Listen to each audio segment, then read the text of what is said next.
Hello everyone, कैसे हैं आप लोग। आई होप दैट आप लोग अच्छे होंगे and thank you very much for watching this my video and welcome to my YouTube channel Sachin UPSC. दोस्तों, यूपीएससी से रिलेटेड ही बातचीत है, ऐसी बात नहीं है।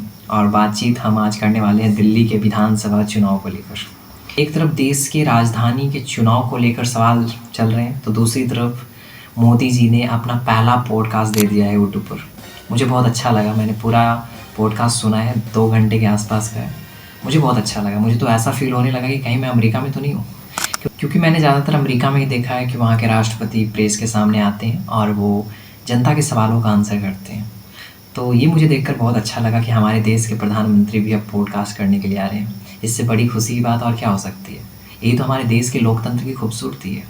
लेकिन यदि हम बात करें दिल्ली के विधानसभा चुनाव को लेकर, तो जब भी मैं न्यूज़ ओपन कर रहा हूँ तो बस उसी की चर्चा चल रही है। तो दोस्तों, आज मैं इस वीडियो में ना मोदी जी की आलोचना करने वाला हूँ और नहीं मैं अरविंद केजरीवाल जी की आलोचना करने वाला हूँ, क्योंकि मेरी इतनी हैसियत नहीं है दोस्तों कि मैं इतने बड़े व्यक्तित्व वाले इंसान की मैं आलोचना करूँ। हाँ, कुछ वीडियो में मैंने बातें की है, लेकिन उस पर मैं बात करने से पहले मैंने बहुत ही तथ्य इकट्ठे किए थे। मैंने बहुत पढ़ा था, तब जाकर मैंने बात किया है।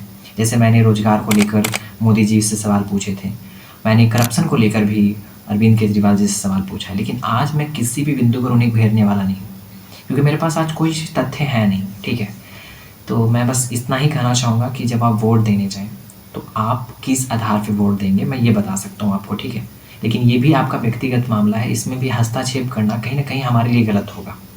लेकिन फिर भी एक सही डायरेक्शन तो बता सकते हैं कि जब आप वोट देने जाएँ तो एक चीज़ का कम से कम ध्यान आपको रखना चाहिए, और वो है हमारे भारतीय संविधान का भाग 4, जिसको हम लोग बोलते हैं DPSP, directive principle of state policy. Hindi में कहें तो नीति निर्देशक तत्व। आपने नहीं पढ़ा है तो वो आप पढ़ लीजिएगा, नेट पे भी आपको मिल जाएगा। नहीं तो आपको, जैसे कि कुछ अनुच्छेद मैं आपको बताना चाहूँगा। अनुच्छेद 40 कहता है कि पंचायती राज की व्यवस्था की जानी चाहिए। उसके साथ ही आप बहुत सारे आर्टिकल में ये भी देखे होंगे जिसमें स्त्री और पुरुष के समान कार्य के लिए समान वेतन की बात की गई है।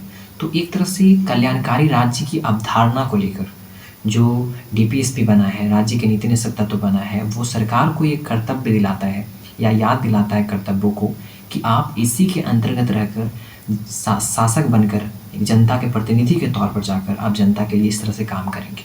अगर वो उस पर काम नहीं कर रहे हैं तो आपका तय करना ये अधिकार है। आप खुद इस चीज़ को समझिए कि डीपीएसपी के अकॉर्डिंग कौन सी गवर्नमेंट फॉलो कर रही है। और जब आपको ऐसा महसूस हो कि डीपीएसपी को फॉलो करते हुए सरकार हमारे लिए सोची है या हमारे देश, हमारे राज्य के विकास के लिए काम की है, तो आप उसे वोट ज़रूर दें, ठीक है।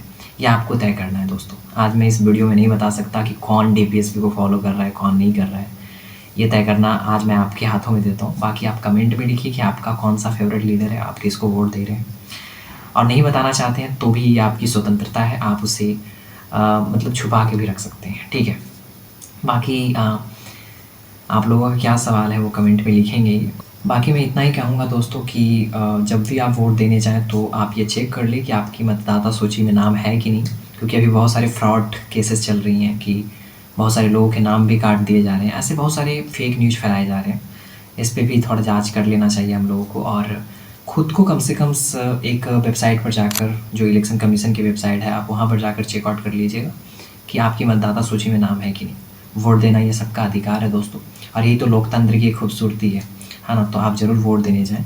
बाकी मैं तो नहीं दे पाऊँगा मतदान, क्योंकि मैं दिल्ली का नागरिक नहीं हूँ, मैं बिहार का हूँ। लेकिन फिर भी देश की राजधानी दिल्ली का विधानसभा चुनाव की बात है तो कहीं ना कहीं कनेक्टेड हैं हम, है ना। हमारी फैमिली भी वहाँ पे है तो उनसे भी कनेक्टेड रहते हैं। और देश की राजधानी में अगर कुछ भी होता है तो वो पूरे देश को प्रभावित करता है, पूरे देश के राज्यों को प्रभावित करता है। तो कहीं ना कहीं उसके बारे में सोचना हमारी जिम्मेदारी है। इसलिए मैंने सोचा कि आज एक वीडियो बनना चाहिए और मैंने आपके लिए बनाया। बाकी अपना ध्यान रखिए, पढ़ाई करते रहिए।